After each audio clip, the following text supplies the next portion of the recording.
नमस्कार। आकाशवाणी से प्रस्तुत है समाचार प्रभात।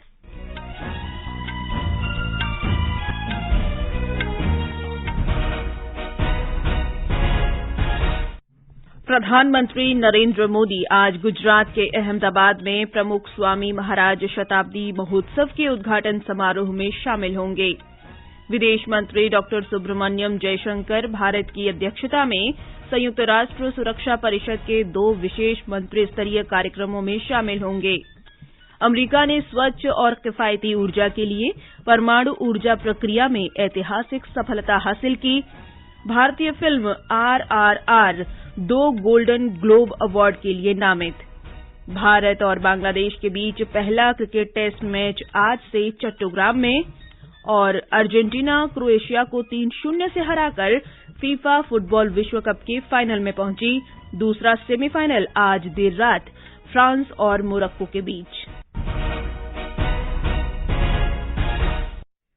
समाचार प्रभात के साथ मैं जागृति शर्मा।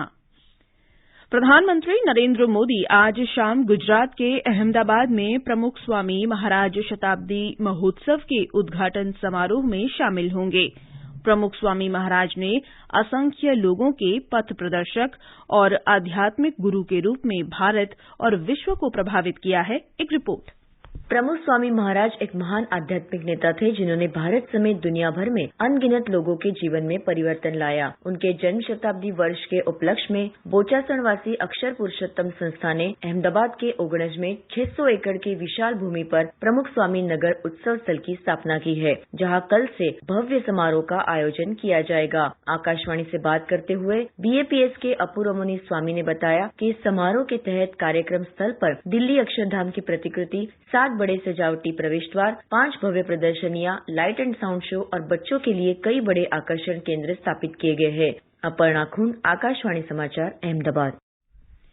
राष्ट्रपति द्रौपदी मुर्मू आज नई दिल्ली में राष्ट्रीय ऊर्जा संरक्षण दिवस के अवसर पर राष्ट्रीय ऊर्जा संरक्षण और राष्ट्रीय ऊर्जा दक्षता नवाचार पुरस्कार प्रदान करेंगी। राष्ट्रपति EV यात्रा पोर्टल और मोबाइल ऐप की शुरूआत भी करेंगी।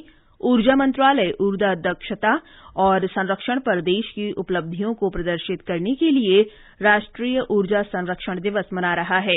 इलेक्ट्रिक वाहन चालकों को नजदीकी सार्वजनिक EV चार्जर की जानकारी देने के लिए मोबाइल ऐप विकसित किया गया है। रक्षा मंत्री राजनाथ सिंह ने स्पष्ट किया है कि अरुणाचल प्रदेश के तवांग क्षेत्र में भारतीय और चीन की सेनाओं के बीच हुई झड़प के दौरान हमारा कोई जवान न तो हताहत हुआ है और न ही गंभीर रूप से घायल हुआ है। तवांग की घटना पर रक्षा मंत्री ने लोकसभा में कहा कि चीन के सैनिकों ने इस महीने की 9 तारीख को यांगत्से क्षेत्र में वास्तविक नियंत्रण रेखा का अतिक्रमण करने की कोशिश की। श्री राजनाथ सिंह ने कहा कि ये झड़प हाथापाई में बदल गई, जिसका हमारी सेना ने बहादुरी से मुकाबला किया। भारतीय सेना ने बहादुरी से PLA को हमारी टेरिटरी में अतिक्रमण करने से रोका और उन्हें उनकी पोस्ट पर वापस जाने के लिए मजबूर कर दिया। और मैं इस सदन को अवगत कराना चाहता हूं कि हमारे किसी भी सैनिक की न तो मृत्यु हुई है और न ही कोई गंभीर रूप से घायल हुआ। इंडियन मिलिट्री कमांडर्स के टाइमली इंटरवेंशन के कारण PLA सोल्जर्स अपनी लोकेशंस पर वापस चले गए।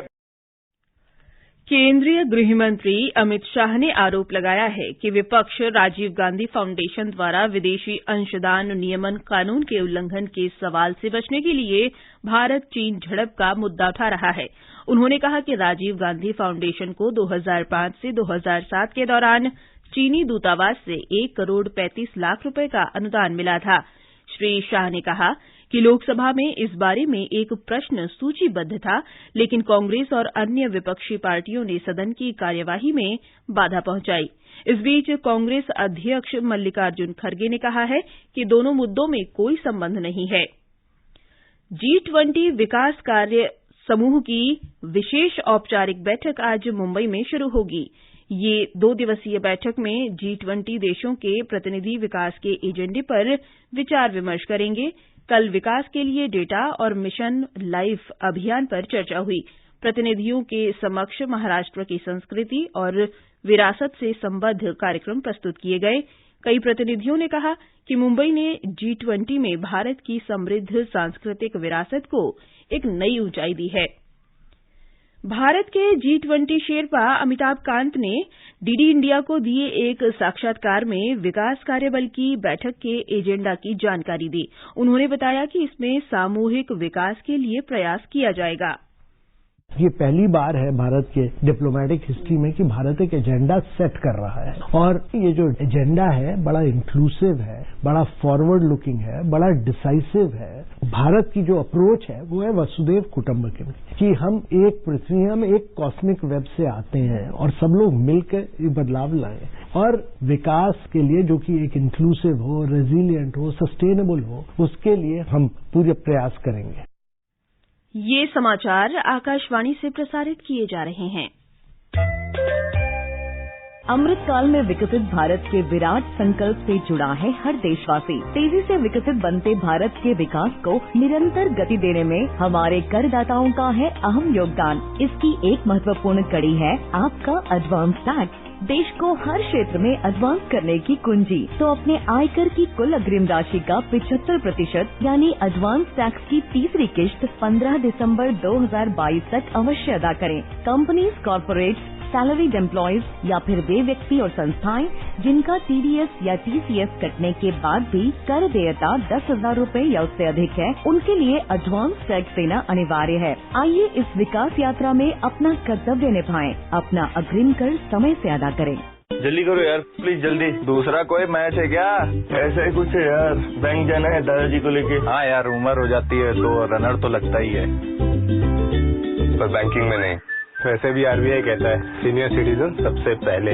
अगर आप 70 साल से ऊपर हैं, डिफरेंटली एबल्ड है और आप बैंक नहीं जा सकते तो बैंक आएगा आपके पास जरूरी सेवाएं लेकर, वो भी वाजिब दरों पर।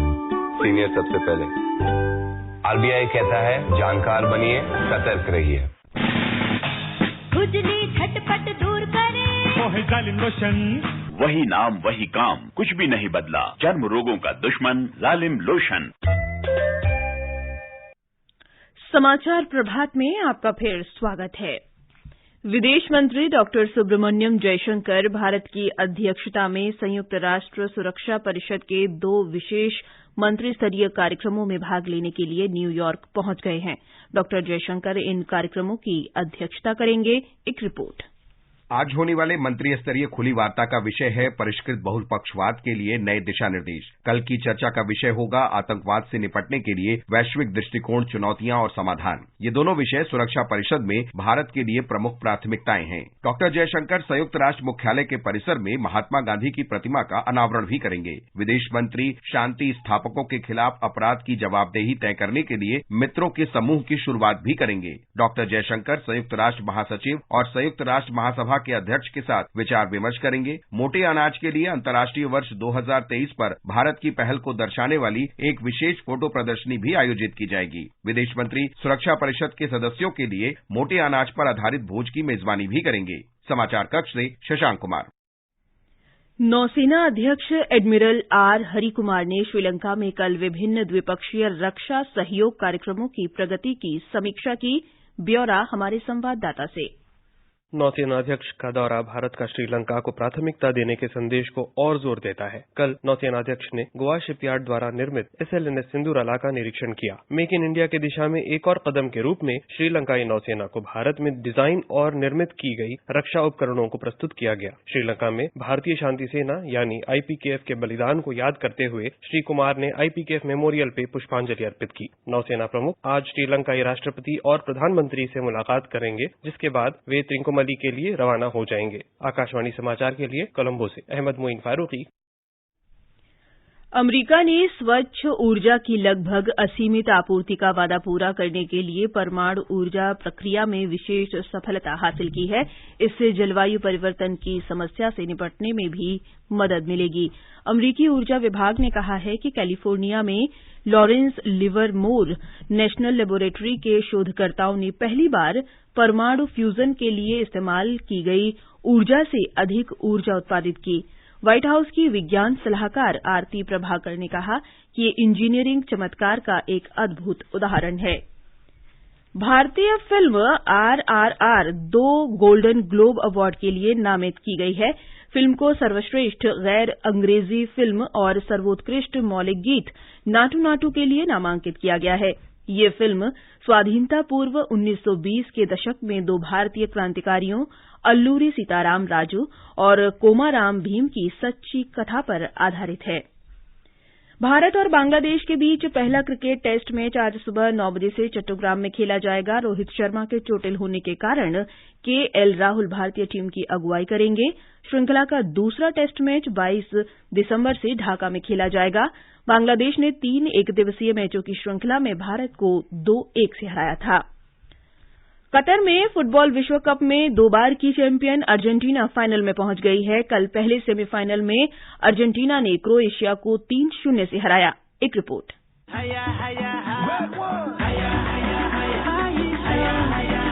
अर्जेंटीना की विश्व कप के नॉकआउट मैचों में पिछले 92 वर्षों में सबसे बड़ी जीत है। कप्तान लियोनेल मेसी ने 34वें मिनट में पेनल्टी पर शानदार गोल किया। ये मेसी का विश्व कप में 5वां गोल है और वो गोल्डन बूट अवार्ड के प्रबल दावेदार बन गए हैं। उसके बाद 69वें मिनट में मेसी ने अपने पैरों का कमाल दिखाते हुए जूलियन अल्वारेज के लिए गोल असिस्ट किया। मेसी के इस असिस्ट को विश्व कप का सबसे बेहतरीन असिस्ट माना जा रहा है। अल्वारेज ने इससे पहले 39वें मिनट में भी एक गोल किया था। अर्जेंटीना ने इस जीत के साथ क्रोएशिया से पिछली बार विश्व कप में मिली हार का बदला भी लिया और छठी बार फाइनल में प्रवेश कर लिया। मेसी ने अपनी कप्तानी में अर्जेंटीना को दूसरी बार फाइनल में पहुंचाया है। पिछली बार 2014 में उसे जर्मनी ने फाइनल में हराया था। समाचार कक्ष से हिमांशु कांडपाल।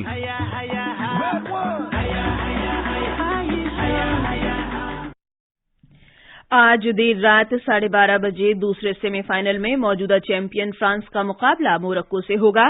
फाइनल रविवार को खेला जाएगा। और अब समाचार पत्रों की सुर्खियों के साथ हैं फरहत नाज।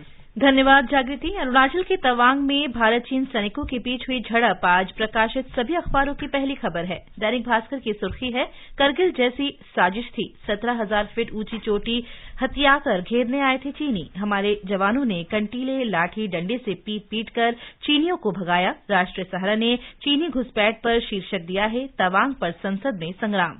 गृहमंत्री अमित शाह का बयान जनसत्ता के प्रथम पृष्ठ पर है। मोदी सरकार के रहते 1 इंच जमीन पर भी कोई नहीं कर सकता कब्जा।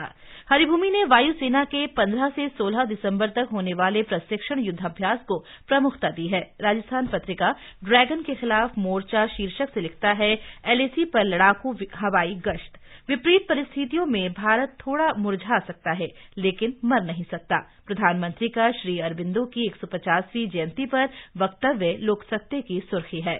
अमर उजाला ने भारतीय सेना में महिला अफसरों की पदोन्नति मामले में सुप्रीम कोर्ट में सुनवाई पर सेना का वक्तव्य दिया है। महिला सैन्य अफसरों की पदोन्नति के लिए बनाया विशेष चयन बोर्ड। पत्र ने संसदीय समिति की रिपोर्ट देते हुए लिखा है, केंद्रीय सैन्य पुलिस सेवा में महिलाएं बेहद कम, महिलाओं का बढ़ा कद शीर्षक से पंजाब केसरी ने दिल्ली के उपराज्यपाल के ऐतिहासिक फैसले को प्रमुखता दी है। दिल्ली में पहली बार सभी 22 सब रजिस्ट्रार होंगी महिला। राष्ट्रीय राजधानी में वायु गुणवत्ता पर हिन्दुस्तान की नजर है। राजधानी की हवा 2 माह बाद ग्रीन जोन में पहुंची। अंत में मुख्य समाचार एक बार फिर। प्रधानमंत्री नरेंद्र मोदी आज गुजरात के अहमदाबाद में प्रमुख स्वामी महाराज शताब्दी महोत्सव के उद्घाटन समारोह में शामिल होंगे। विदेश मंत्री डॉक्टर सुब्रमण्यम जयशंकर भारत की अध्यक्षता में संयुक्त राष्ट्र सुरक्षा परिषद की 2 विशेष मंत्रिस्तरीय कार्यक्रमों का नेतृत्व करेंगे। अमेरिका ने स्वच्छ और किफायती ऊर्जा के लिए परमाणु ऊर्जा प्रक्रिया में ऐतिहासिक सफलता हासिल की। भारतीय film RRR golden globe awards के लिए 2 श्रेणियों में नामित। भारत और बांग्लादेश के बीच पहला क्रिकेट टेस्ट मैच आज से चट्टोग्राम में। और अर्जेंटीना क्रोएशिया को 3-0 से हराकर फीफा फुटबॉल विश्व कप के फाइनल में पहुंची।